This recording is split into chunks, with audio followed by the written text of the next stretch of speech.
The store manager wanted those 3 employees fired immediately, but I wanted to know why he was so desperate to blame them. They're gone by the end of the shift, no questions asked. The regional manager, Mr. Henderson, barked at me. 3 young warehouse workers sat in the break room looking like their entire world had collapsed. If this theft charge stuck, they wouldn't just lose their jobs. They'd have a criminal record that would ruin their futures. Over the weekend, someone had cleared out the high-end electronics locker. Henderson was 100% sure these 3 were the culprits. We have the security tapes, he claimed. But when I looked, the footage only showed 3 blurry figures in dark hoodies. No faces, no clear IDs. We were at a concert that night, one of the boys pleaded, showing me a digital photo with a timestamp. Henderson just scoffed, saying anyone could fake a photo or let someone else use their phone. He ignored every piece of proof that suggested they were innocent.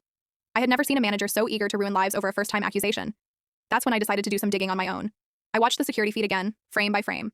I noticed a small detail on one of the figures' shoes, a very specific limited edition neon green sneaker. I checked the employee locker logs. None of the 3 boys owned a pair like that. I kept looking. I pulled the login records for the electronic locker. The door had been opened using a master keycard at 11 p.m. on Saturday.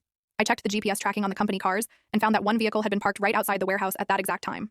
I traced the car's assignment for that weekend. It wasn't assigned to any of the warehouse kids. It was checked out to Henderson's own nephew, who worked in the front office. I was sitting in my office looking at the data when Henderson walked in and shut the door behind him. "You need to stop playing detective," he said, his voice low and threatening. I turned my monitor toward him, showing the car logs and the photo of his nephew wearing those exact neon green sneakers on his social media. Henderson's face went pale. He admitted his nephew had a gambling debt and made a mistake, and he was trying to frame the warehouse kids because he thought nobody would care about them.